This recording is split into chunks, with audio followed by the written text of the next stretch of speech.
નમસ્કાર, ન્યૂઝ 18 ગુજરાતીમાં આપનું સ્વાગત છે. હું છું આપની સાથે સંધ્યા. સોના ચાંદીના ભાવમાં મોટો ઉછાળો આવ્યો છે.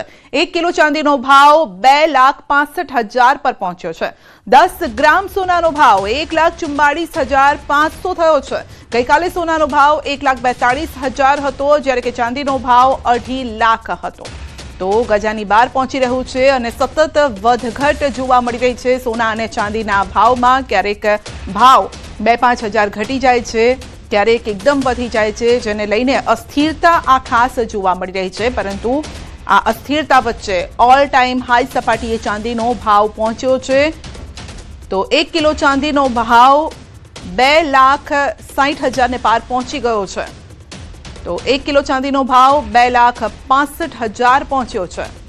તો 10 ગ્રામ સોનાનો ભાવ પણ 1,44 એટલે કે 1,44,000 પહોંચ્યો છે. ચાંદીનો ભાવ ઓલ ટાઈમ હાઈ સપાટીએ પહોંચ્યો છે, જેને લઈને હવે ખાસ કરીને જ્યારે પ્રસંગો આવતા હોય તેવા સમયે લોકોની ચિંતા વધી જાય છે કે આવા સમયે ઘરેણાંની ખરીદી કરવી કે નહીં. ઘણી વખતે આપણે જોતા હોઈએ છીએ પ્રસંગો સાચવવા માટે સોનું અને ચાંદી ગિફ્ટ તરીકે આપતા હોય છે. આ સાથે ઘરેણાં બનાવવા, ઘરે પ્રસંગ હોય ત્યારે ઘરેણાં બનાવવાની જરૂર પડતી હોય છે. ઘણી વખતે સેવિંગ્સ માટે પણ લોકો લેતા, ઇન્વેસ્ટમેન્ટના પર્પઝથી લેતા હોય છે. પરંતુ હવે આ તમામ જે વાતો છે તેને લઈને લોકો પણ હવે વિચારમાં પડી ગયા છે કે સોનું અને ચાંદી જેમાં ઇન્વેસ્ટ કરવું કે નહીં. તો આ અંગે જ અપડેટ મેળવીશું કે જે રીતે સતત ભાવ વધી રહ્યા છે, ક્યારેક ઘટી રહ્યા છે ને આની પાછળના કારણો કયા કયા છે. દીપિકા આપણી સાથે જોડાઈ ગયા છે અને દીપિકા પાસેથી જ વધુ અપડેટ મેળવીશું. જી દીપિકા, ચાંદી ઓલ ટાઈમ હાઈ સપાટીએ પહોંચ્યું છે. સવાલ એ છે કે વધે છે ભાવ, ઘટે છે, ખાસ કરીને જે ગ્રાહકો છે તે મૂંઝાયા છે કે ખરીદી કરવી તો ક્યારે કરવી.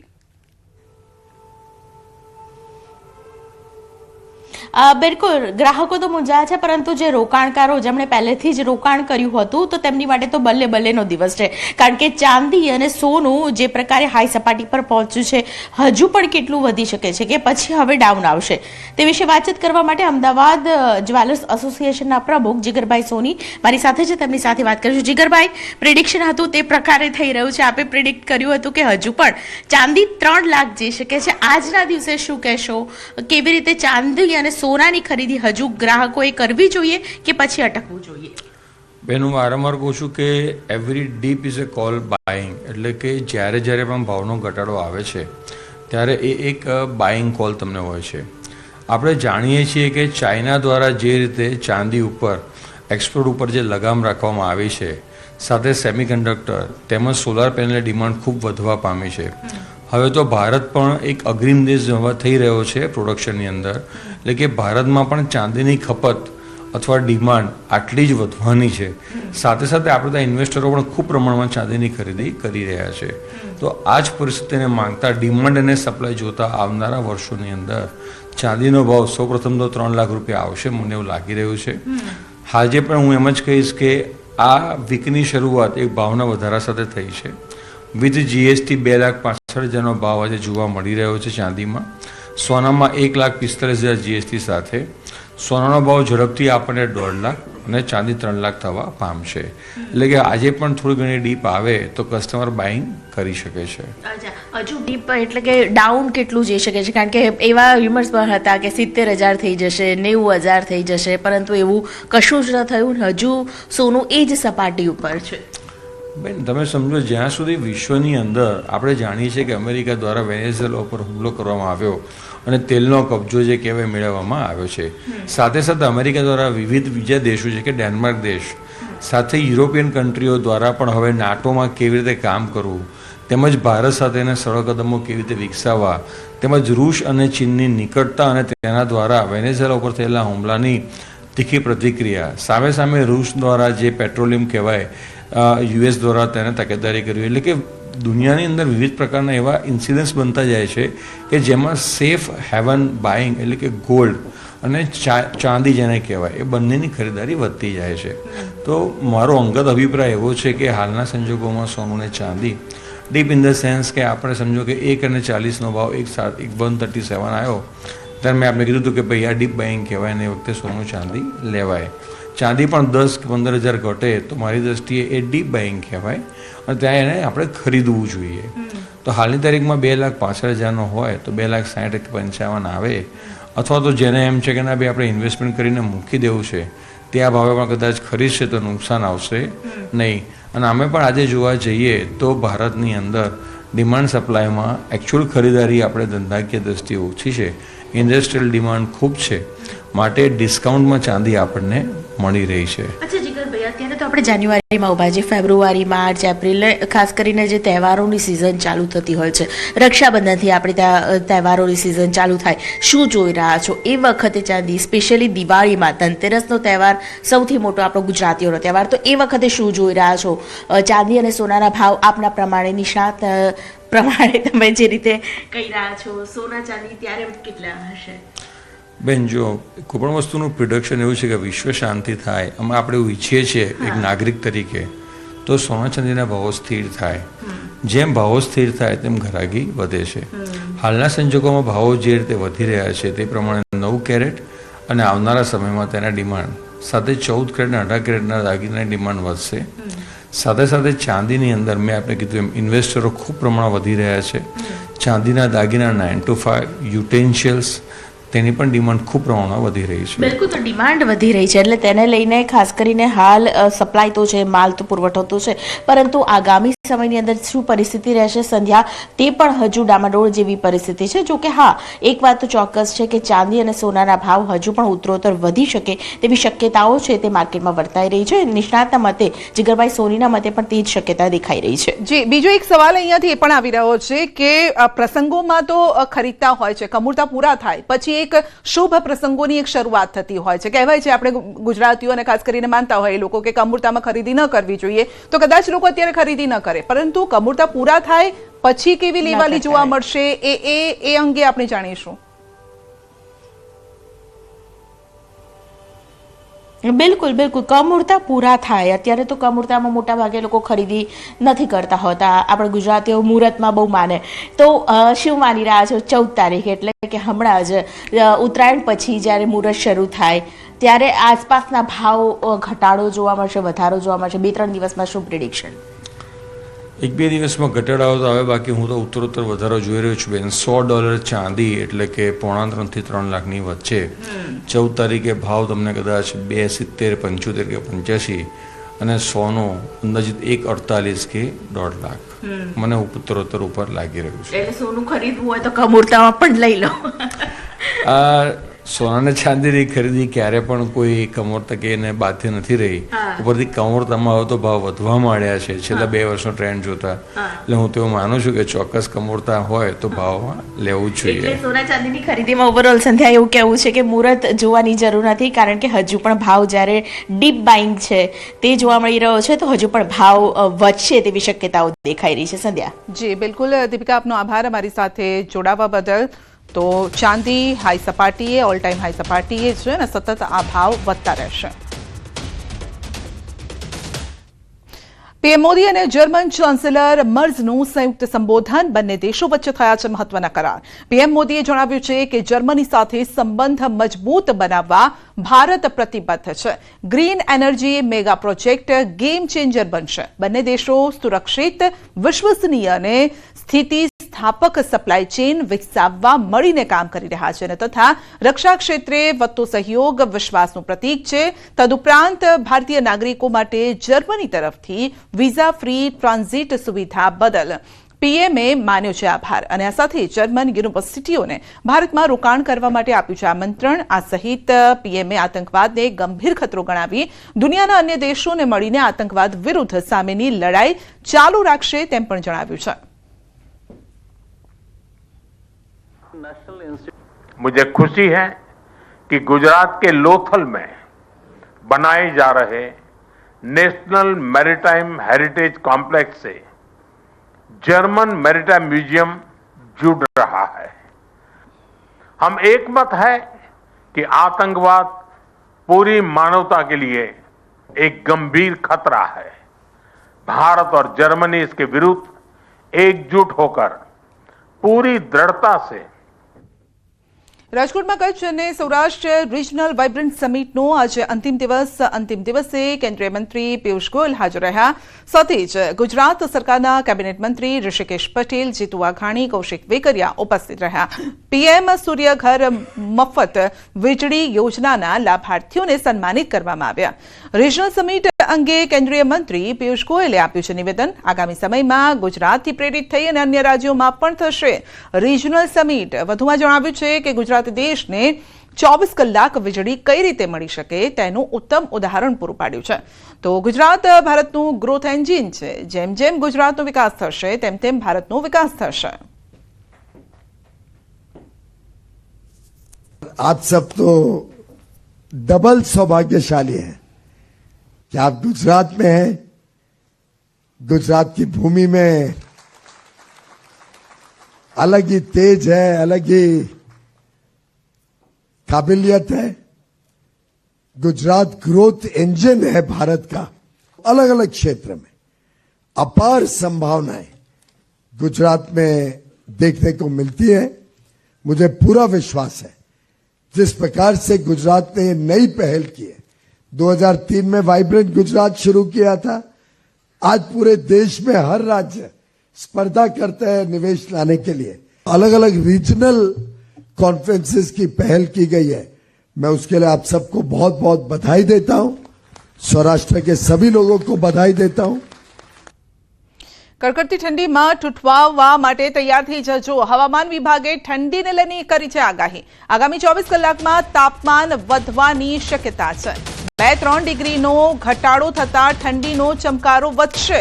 તો ઉત્તરથી ઉત્તર પૂર્વના પવનો ફૂંકાશે. નલિયામાં સૌથી નીચું તાપમાન નોંધાયું છે. ये 14 जनवरी में जो गुजरात रीजन है, पवन का जो दिशा रहेगा उत्तर पश्चिम से उत्तर दिशा से पवन चलेगी दिन भर. और इसमें जो स्पीड रहेगा 5 से 15 किलोमीटर प्रति घंटा विंड स्पीड रहने का पूर्वानुमान दिया गया है गुजरात रीजन में. और सौराष्ट्र कच्छ में पवन का जो दिशा रहेगा उत्तर पश्चिम से उत्तर दिशा से उत्तर पश्चिम से उत्तर उत्तर पूर्व दिशा से पवन चलेगी. उसका जो स्पीड रहेगा ये भी 5 से 15 किलोमीटर प्रति घंटा रहने का पूर्वानुमान दिया गया है. और जो 15 तारीख के लिए पूर्वानुमान दिया गया है गुजरात रीजन के लिए उत्तर से उत्तर पूर्व दिशा से पवन चलेगी पहले. फिर उसके बाद उत्तर पूर्व से उत्तर पूर्व से पूर्व दिशा से पवन चलेगी. પતંગ રસિકો પતંગની ઢીલ દેવા માટે તૈયાર રહેજો. ઉત્તરાયણને લઈને પતંગને નહીં મારવા પડે ઠુમકા, કારણ કે પવન સારું રહેશે. તો ઉત્તરાયણના દિવસે પવનની ગતિ સારી રહેશે. ઉત્તરાયણના પવનને લઈને હવામાન વિભાગની આગાહી. પવનની ગતિ 5 થી 15 કિલોમીટર પ્રતિ કલાકની રહેશે. પતંગ ચગાવવા માટે ખૂબ જ અનુકૂળ વાતાવરણ પણ રહેશે. 12 जनवरी से लेकर 18 जनवरी मौसम आमतौर पर शुष्क रहने का पूर्वानुमान है. और जो लघुत्तम तापमान है इसमें अगले 24 आवर में 2 से 3 डिग्री सेंटीग्रेड टेम्परेचर राइज होने का पूर्वानुमान है. उसके आगे 2 दिन फिर फॉल रहेगी. 2 से 3 डिग्री सेंटीग्रेड टेम्परेचर फॉल रहेगी. और उसके आगे फिर कोई बड़ा बदलाव नहीं रहेगा. પતંગ રસિયાઓ માટે સારા સમાચાર. ઉત્તરાયણમાં પવનને લઈને અંબાલાલનું અનુમાન છે. ઉત્તરાયણ પર પવનની ગતિ સારી રહેશે તેવું અનુમાન છે.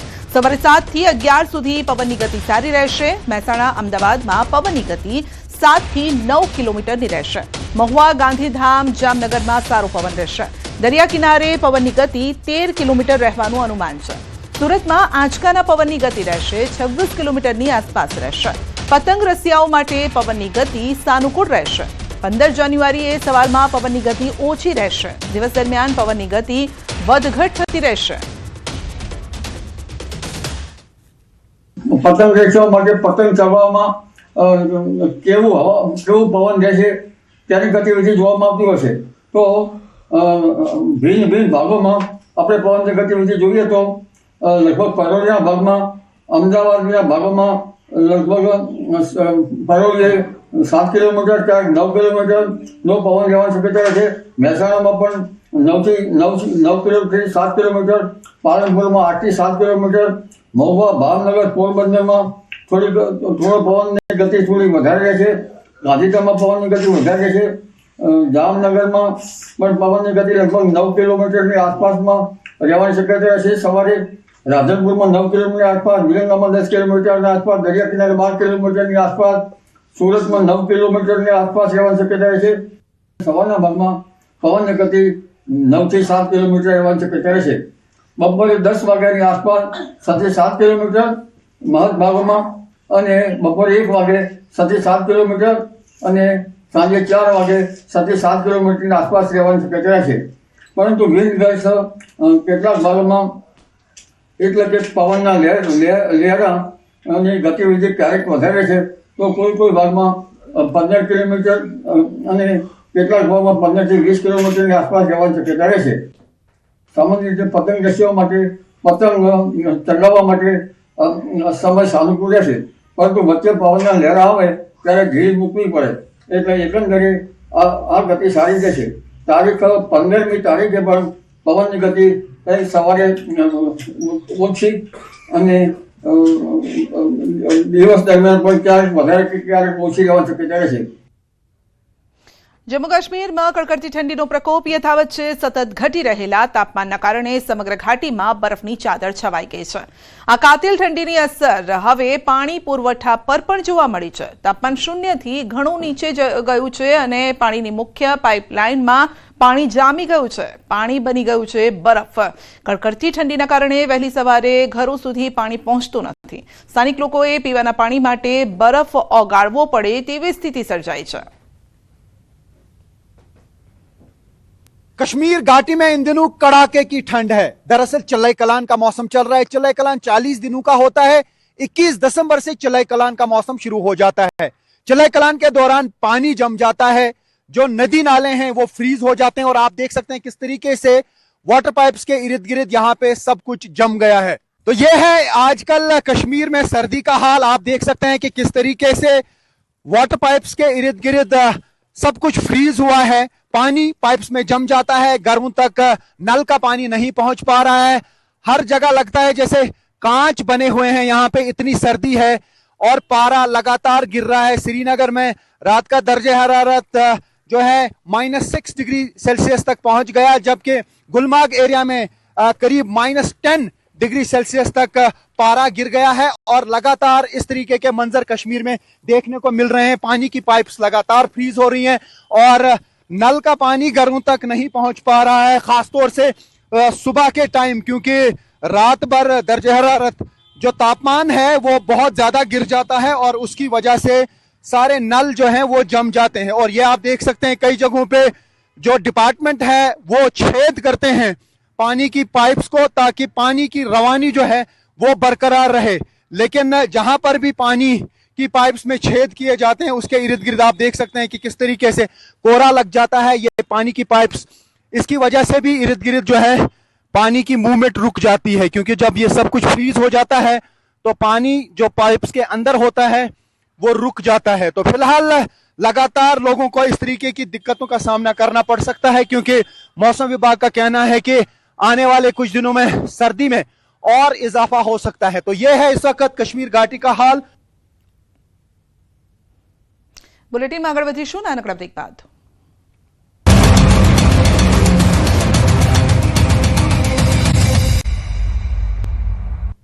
સુરતના યોગી ચોક વિસ્તારમાં મહિલા માનવતા ભૂલી છે. સિલિકોન રેસિડેન્સીમાં રહેતી મહિલાએ ડોરબેલ વગાડવાની નજીવી બાબતે 7 વર્ષના માસૂમ બાળકને માર માર્યો. બાળકને જમીન પર ઢસડીને ખેંચ્યો અને બાળકને શરીરના ભાગે અનેક ઈજા પહોંચી છે. સમગ્ર મામલે સરથાણા પોલીસ સ્ટેશનમાં લેખિત ફરિયાદ નોંધાઈ છે.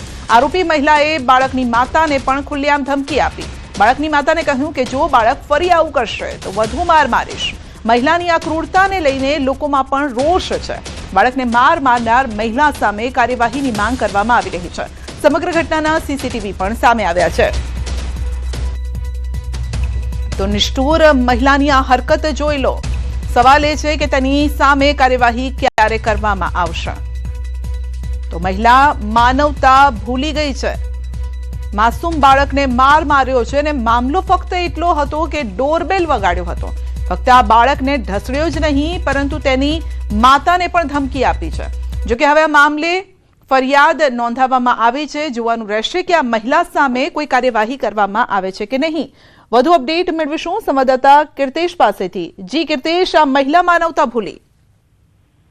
બિલકુલ, સુરતના યોગી ચોક વિસ્તારની ઘટના છે, જ્યાં એક મહિલા 7 વર્ષના બાળકને ન જેવી બાબતે મારે છે અને ઘસડતી હોય છે તેવી સમગ્ર ઘટના સીસીટીવીમાં કેદ થવા પામી છે. ખાસ કરીને યોગી ચોક વિસ્તારમાં સિલિકોન રેસિડેન્સીની આ ઘટના છે. સામાન્ય બાબતમાં બાળકો લડતા હોય છે, પણ એક માતા અન્યના બાળકને કેવી રીતે મારી અને ઘસડી શકે છે કે આ સમગ્ર ઘટના સામે આવતા સ્થાનિક લોકોમાં રોષ છે. મહિલા વિરુદ્ધ કાર્યવાહીની માંગ કરવામાં આવી છે, ત્યારે કહી શકાય કે મહિલા વિરુદ્ધ સરથાના પોલીસ મથકમાં લેખિતમાં ફરિયાદ કરવામાં આવી છે. હવે જોવાનું એ રહ્યું કે આ મામલે પોલીસ કયા પ્રકારની કાર્યવાહી કરે છે. જી, સવાલ અહીંયા એ છે કે નાનું બાળક છે, જેની ઉંમર પણ વધારે નથી, એટલું સમજી નથી શકતું. શું મહિલા પણ એ જ રીતે છે કે જે સમજી નથી શકતી? એ બાળકને કદાચ સમજાવીને, પટાવી, ફોસલાવીને વાત કરી શકી હોત. આ રીતે ગુસ્સો ઉતારવો કેટલો યોગ્ય? બિલકુલ, બાળકે બાળક કહેવાય. આ મહિલા ભૂલી ગઈ કે એને પણ બાળક છે, પણ તે તમામ હદો વટાવી અન્યના બાળકને જે રીતે મારે છે, એટલે કે માએ માનવતા સાઈડ ઉપર મૂકી હોય તેવી ઘટના સામે આવી છે. અને વિડીયો સામે આવતા લોકોમાં રોષ છે કે મહિલા વિરુદ્ધ કાર્યવાહીની માંગ લોકો કરી રહ્યા છે. જી, જે બાળક હતું શું એ સોસાયટીનું હતું કે અન્ય જગ્યાનું હતું? અને હવે જ્યારે ફરિયાદ નોંધાવવામાં આવી છે તો શું તેની સામે કોઈ એક્શન લેવાયું છે? પોલીસ શું કરી રહી છે? બિલકુલ, સ્થાનિક વિડીયો સામે આવતા સ્થાનિક લોકોની ભારે આક્રોશ વચ્ચે માંગ થઈ. ત્યારબાદ જે ઈજાગ્રસ્ત બાળક છે તેની માતા દ્વારા લિખિતમાં આ મહિલા વિરુદ્ધ ફરિયાદ કરવામાં આવી છે. પોલીસે આ મામલે તપાસ શરૂ કરી છે અને ચોક્કસપણે પગલાં લેવામાં આવશે. કારણ કે એક માતા કોઈ બાળક પોતાનું હોય કે અન્યનું બાળક હોય આ પ્રકારે ક્રૂરતા બતાવે એ કેટલી યોગ્ય છે, જેને લઈને જ લોકોમાં આક્રોશ છે. અને હવે પોલીસે આ મામલે કાર્યવાહીની તજવીજ શરૂ કરી છે. જી, અને કીર્તેશ, એ મહિલાની નફટાઈ તો જુઓ. એક વખત પહેલા તો મારે છે, ઢસડે છે, એને ઝાપટ મારે છે, એની માતાને પણ ધમકી આપે છે કે ભાઈ ફરી આવું ન થવું જોઈએ, નહીતર ફરી મારીશ. એટલે આ રોફ ક્યાંથી આવે છે? આટલો ગુસ્સો ક્યાંથી આવે છે? આ દબંગાઈ ક્યાંથી આવે છે? બિલકુલ, એને લઈને જ આ ફરિયાદ કરવામાં આવી છે. કારણ કે બાળકને મારે છે, બાળકની માતાને ધમકી આપવામાં આવે છે. એટલે કે એક માતા પોતે માતા હોવા છતાં જો આટલી ક્રૂરતા હોય તો અન્યના બાળકો સાથે શું, તેને લઈને જ આ ફરિયાદ કરવામાં આવી છે. જોવાનું હવે આ ફરિયાદમાં પોલીસ કયા પ્રકારના પગલાં લે છે આ મહિલા વિરુદ્ધ. જી, આપનો આભાર અમારી સાથે જોડાવા બદલ.